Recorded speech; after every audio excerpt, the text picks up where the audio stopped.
Welcome to the Learning Pines YouTube. We hope this video helps. You start by getting straight into the game settings while the match or session is paused. Open the overlay with ESC or the game's dedicated hotkey. Once done, navigate to the Input or Controls tab where keyboard mapping's live. You want to confirm game mode or full screen is active so bindings save correctly. If your game has a separate search field, type keyboard to jump there. Make sure to note the current layout before you change anything to preserve a fallback. You now make the actual changes. Click the action you want reassigned, then press the new key or key combo. While doing this, watch for conflict warnings.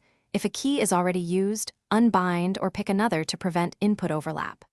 Once you've reassigned several keys, save your profile and immediately test in a safe environment, training mode, or a low-stakes match, so you can evaluate reachability and comfort. Adjust sensitivity or modifiers as needed to match your playstyle.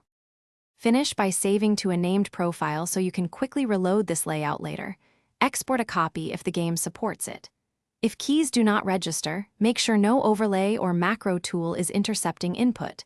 Close background apps like key mappers or overlay software and retest. If problems persist, restart the game or your PC, then reload the profile.